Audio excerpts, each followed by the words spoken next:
ഇല്ലല്ലോ, നീ ഒന്ന് എത്ര പറക്കിയത്? 4-5 കുറവുണ്ടല്ലോ. എടാ ഇനി 13 ചാക്കോടെ കാണാനുണ്ടെന്നേ. എടാ ആക്രിയൊക്കെ ഇപ്പൊ ഭയങ്കര ഡിമാൻഡാടാ. അതെ ചേട്ടായി, ഞാൻ അയൽക്കൂട്ടത്തിന്റെ മീറ്റിങ്ങിന് പോയിട്ട് വരാം. ഭക്ഷണം അവിടെ എടുത്തു വെച്ചിട്ടുണ്ട്, കഴിച്ചേക്കണേ. ഞാൻ പോവാണേ. എടാ വൈകുന്നേരത്തിന് ഇപ്പുറം 13 ചാക്ക് നീ എവിടെന്നെങ്കിലും കൊണ്ടുവരണം. വൈകുന്നേരം ഓടി വരാനുള്ള. എടാ 13 ചാക്കടാ. സുനി ആക്രി. ആക്രിയോ? ആരുടെ ആക്രി? സ്ക്രാപ്പ് സുണി വിളിക്കണം. ഓ ശരി, എന്റെ സ്ക്രാപ്പ് മുതലാളി. എടാ ഒരു സാധനം കിട്ടിയിട്ടുണ്ട്. കഴിഞ്ഞ ദിവസം അവിടെ അമ്പലത്തിൽ ഉത്സവമായിരുന്നു. ഈ വിളക്ക് മാത്രം ആരും കത്തിക്കാണ്ട് അവിടെ ഒറ്റയ്ക്ക് ഇരിക്കുന്നതാ. എനിക്കത് കണ്ടപ്പോൾ സങ്കടം തോന്നി. ഞാനും എടുത്തോണ്ട് പോകുന്നു. ഇത് നീ എടുത്തിട്ട് എന്നേലൊക്കെ തടാവേ. ന്യൂ ഇയറിന് മുമ്പൊന്ന് പാമപ്പ് ചെയ്യാന്ന് വിചാരിച്ച. എടാ ഇതിനൊരു 300 രൂപ, അതിൽ കൂടുതലൊന്നുമില്ല. നീ ഒരു 500 രൂപ തടാവേ. ഇല്ലേ ഞാനിത് ആ സ്ക്രാപ്പ് ബഷീറിന് കൊടുക്കൂട്ടോ. ബഷീറിന് കൊടുക്കണ്ട, 500 അല്ലേ, അത് ഞാൻ തന്നെ തരാം. പൈസ ഇപ്പൊ വേണ്ട, ഗൂഗിൾ പേ ഇട്ടാ മതി. ശരി എന്നാ. ഇത് കണ്ടിട്ടൊരു മാന്ത്രിക വിളക്ക് പോലെ ഉണ്ടല്ലോ. വല്ല ഭൂതം വരുമോ? ഒരച്ച് നോക്കാം.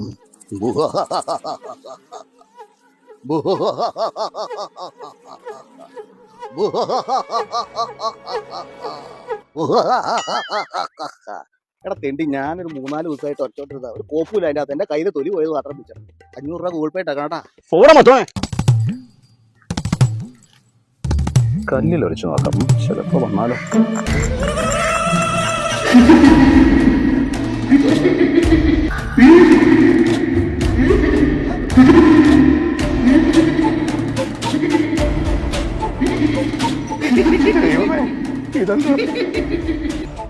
എന്നെ തുറന്നു വിട്ടതിന് നന്ദി.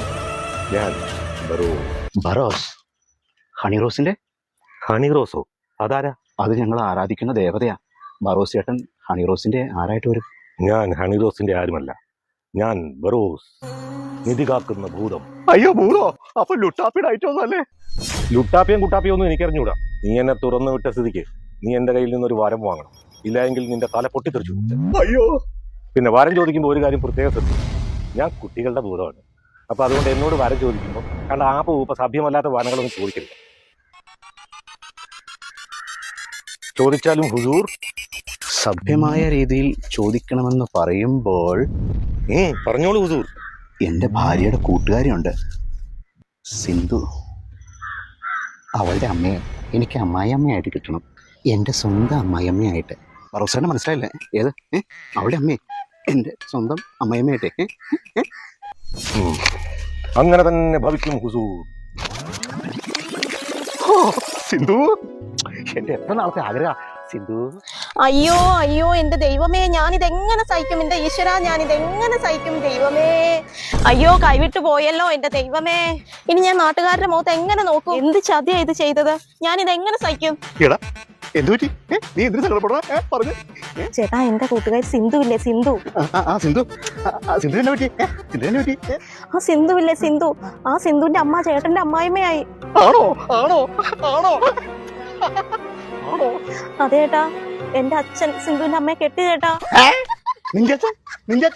എന്റെ അച്ഛൻ, നിങ്ങളുടെ അമ്മായിപ്പൻ സിന്ധുവിന്റെ അമ്മയെ കെട്ടി. ഇനി ഞാൻ എങ്ങനെ നാട്ടുകാരുടെ മുഖത്ത് നോക്കും? ഇതിൽ പരം നാണക്കേട് ഇനി വരാനില്ല. അവളുടെ അമ്മയെ എനിക്ക് അമ്മായിയമ്മയായിട്ട് കിട്ടണം. എന്റെ സ്വന്തം അമ്മായിയമ്മയായിട്ട്.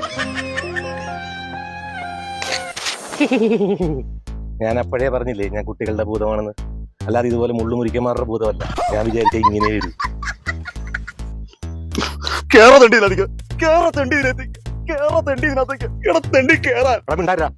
വാരം തന്നു, പണി കഴിഞ്ഞു. ഇറങ്ങിയ പിന്നെ കേറണ പ്രശ്നമില്ല. നീയേ ഈ ബറോസിനെ മാർക്കോയാണ്.